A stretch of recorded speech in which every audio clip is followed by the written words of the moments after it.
la editorial cordobesa Caballo Negro reeditó La otra mejilla, libro del año 1986 de Oscar Hermes Villordo, publicado 3 años después de su bestseller La brasa en la mano, que fue al principio de la democracia y fue un gran escándalo porque introduce el tema gay en la literatura argentina.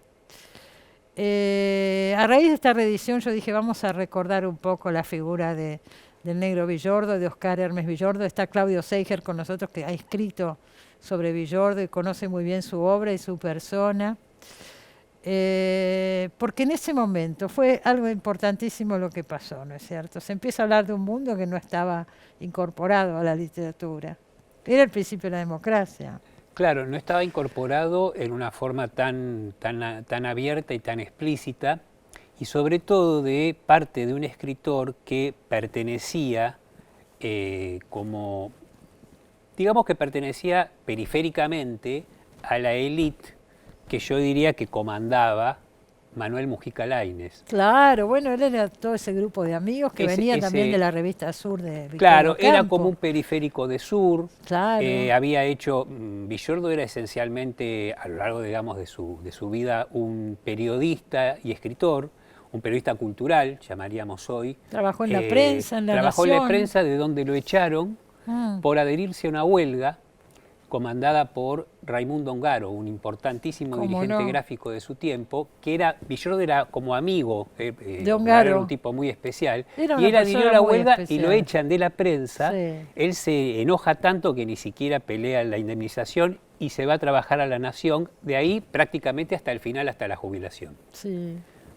Y yo creo que el valor de La brasa en la mano era que, por ejemplo, uno tiene que en libros de David Viñas, o gente de contorno como Carlos Correas, Mazota, Sebrelli, hablaban de la homosexualidad y la incorporaban a la literatura desde un lugar ideológicamente muy definido. En cambio, no, se había hecho desde el otro lado. Claro, del lado de Mujica Lainez. Mujica Lainez sí escribía, pero siempre era una cosa elusiva, y esto iba y venía, y la casa que dice que soy vieja y revieja, como... Está bien, estaba bien, tenía valor eso que hacía. Por supuesto, pero era otra cosa. Pero La brasa en la mano es la muy famosa explícito. expresión patear el tablero. Claro, patear el tablero totalmente.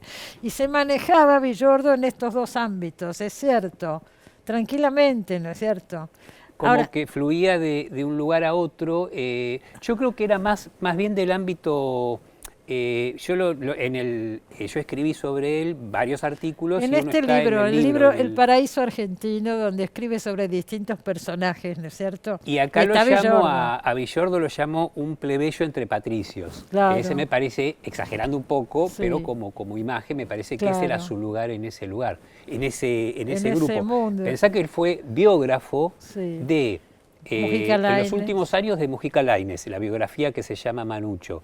Pero antes había sido biógrafo de, si no me equivoco, Eduardo Mallea, y creo que tiene una biografía de Adolfo Bioy Casares. Eso no lo sé, pero tiene otro libro que se llama Sur, con toda la historia del Grupo Sur, ¿no es cierto? El Grupo Sur se llama el libro. Así que imagínate, la pertenencia está muy clara. Pero digamos, por supuesto, ¿no? Sí. Y bueno, fue muy amigo también de Marta Lynch y de todo este grupo. Sí, claro. Sí, claro, cómo claro. no.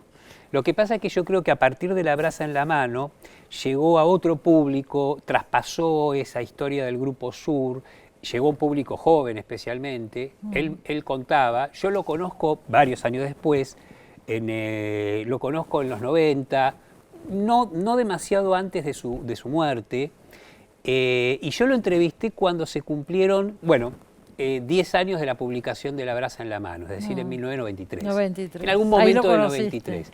Y él ahí me decía, imagínate un mundo sin internet, sin celulares, etcétera, él decía que le llegaban, creo que a la redacción de La Nación, ni bien sale el libro La brasa en la mano, que tuvo 60.000 ejemplares, no estamos hablando de una pavada. 60.000 ejemplares, y probablemente, estamos hablando de 60.000 ejemplares vendidos en 1983. Esta vieja edición que vos trajiste de Bruguera, esta es la original de La brasa en la mano. Así es, esta es la que yo tengo también. Y le inundaban la redacción y las casillas de cartas. Claro. De los lectores, que eran lectores nuevos. No eran lectores de Victorio Campo. No, bueno. Tampoco esta era la literatura de No, Victorio casi Campo, lo contrario. Vamos a decir que lo contrario. Sí, sí. Bueno, el negro Villordo enfermó de SIDA en los años 90 y murió de SIDA. En ese momento, como recordábamos antes de empezar a grabar, Claudio, habían surgido libros como el de Reinaldo Arenas, Antes que anochezca. Habíamos hablado de algún otro también. Los que yo recuerdo que por lo menos para mí fueron como muy referentes, dos libros de autores franceses. Sí. Hervé Guibert, Sí. que era un joven, murió, debe haber muerto a los 36 años, Sí. 37. Era un joven muy a la francesa, digamos, ¿no? Muy fascinado también por la muerte joven y por lo que significaba el SIDA. Al amigo que no me salvó la vida es una referencia a Foucault. Era del grupo de Michel Foucault. Era del grupo de Foucault. Y ese libro fue un gran bestseller. Y fue un en los bestseller 80. también muy importante. Muy importante. Sí. Y es un libro, entre otros, Guibert escribe varios libros siguiendo la evolución, hoy diríamos un camino de autoobservación, de autorreflexión, casi literatura del yo, claro, alrededor del tema del SIDA. Sí. Y el otro escritor, también francés, que era cineasta, y especialmente cineasta, y que también murió muy joven, a los 30 y pico de años, fue Cyril Collard, autor de Las noches salvajes, que fue el libro y él filmó también la película. Ajá. En un registro muy diferente, pero para mí esos son los dos libros que marcaron una apertura muy grande hacia el tema desde la literatura. Y bueno, y acá en la Argentina, Oscar Hermes Villordo. Claro, él escribe, él no llega a escribir un libro sobre el SIDA específicamente. No, sobre el SIDA no, pero hay un sobre último libro que bueno, tenía una edición que sale casi del filo de la muerte, llamaba Ser gay no es pecado, sí. Que era un poco confesional, digamos. Pero obviamente, más allá del tema del SIDA, sus libros fueron fundamentales en la apertura digamos, de la temática. Sin y lugar a La otra dudas. mejilla es un libro que, a mí me parece que La brasa en la mano es un libro importante, inaugural, de apertura. Pero La otra mejilla es una muy buena novela. Además de todo... La que se reeditó ahora. Sí, es una muy buena novela. Cuando él se enfermó de SIDA y supo que iba a morir, decidió hacer público lo que le pasaba y dejar testimonio. Y escribió una nota que salió en el diario La Nación contando su situación, dio un reportaje al diario Clarín, me llamó a mí por teléfono y me dijo que él ya estaba internado, si yo podía ir con una cámara porque quería también salir en el programa, hablando de lo que le estaba pasando. Yo era medio reacia a ir con una cámara a un sanatorio y demás, pero yo le tenía un gran cariño, él lo pidió expresamente y me dijo, yo quiero por lo menos dejar testimonio. Y bueno, y grabamos esa nota, que la vamos a pasar ahora, es corta, dura menos de 4 minutos. Si querés decir algo más, decilo ahora porque nos vamos a ir al corte con esa nota. Además de lo conocí básicamente en condiciones de entrevistarlo. Lo entrevisté una vez para la revista El Porteño, un verdadero atrevimiento porque era muy distante a la cultura de la revista El Porteño, pero me aceptaron la nota y la verdad que fue una nota muy linda y ahí lo conocí. Mi intención secreta era repetir y mejorar la gran entrevista inaugural de la figura de Villordo que le hace Mona Moncalvillo, periodista en la revista Humor. De la revista Humor, que es la nota que, bueno, yo lo conozco a él a través de esa nota, claro. Supongo que como muchas personas, por lo menos de mi generación. Entonces, yo cuando lo voy a entrevistar digo, yo quiero, bueno, no la superé la nota evidentemente de Mona Moncalvillo, pero iba en esa dirección. Pasan unos años y aparte ahí lo que me di cuenta, de más allá de que era un escritor que a mí me interesaba y todo, es que era una persona muy afable, muy simpática, muy agradable. Y muy buena persona. Muy buena persona se notaba.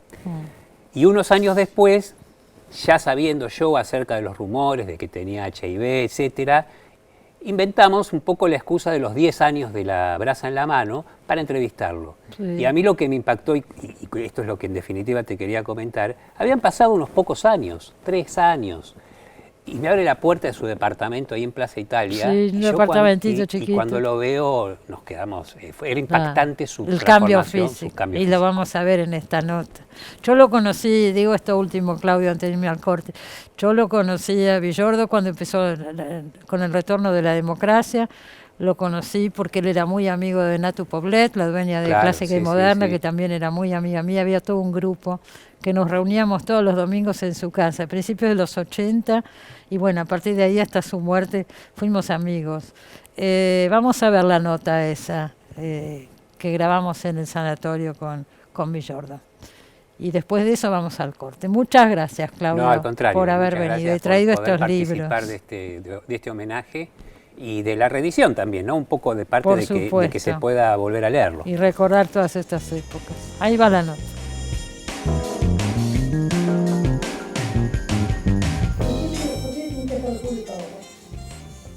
Por eso que la experiencia de esos años me pareció que podía ayudar,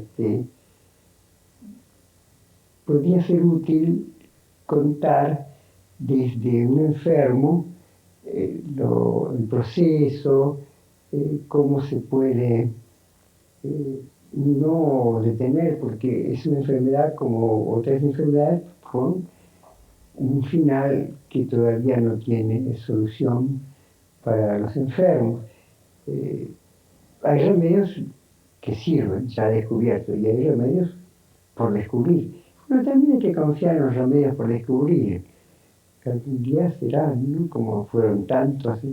Con tantas otras enfermedades. Sí, por ejemplo, la parálisis infantil. Esa hermana a quien yo quise ocultarle, que se enteró anteayer, porque lo hice público. Se enteró por la nota. Por la nota, sí. Tuvo parálisis infantil cuando chica. Mis padres se habían separado y yo quedé como el varón mayor a cargo de ella. Y me acuerdo del sufrimiento y el dolor de ella y mío y de mis otros hermanos por la parálisis infantil que no tenía salida todavía. Después la tuvo. Y ahora la tuvo. Sí, sí. Yo sé porque me has contado, pero me gustaría que lo contaras en cámara, que estás constantemente trabajando. Ah, sí. Y en este tiempo de enfermedad has preparado 2 libros que van a salir ahora. Esto es admirable. Creo que vale la pena que lo cuentes. Querida Cristina, fíjate que hoy mis amigos que saben que soy creyente me cuelgan medallas, bueno, y saben que tengo una gran admiración por San Benito de Nursia, el patriarca de los monjes de Occidente. Entonces me traje una medalla del patriarca. Yo la vi por primera vez en un extremo, dice ora, reza, y en el otro extremo dice labora, trabaja.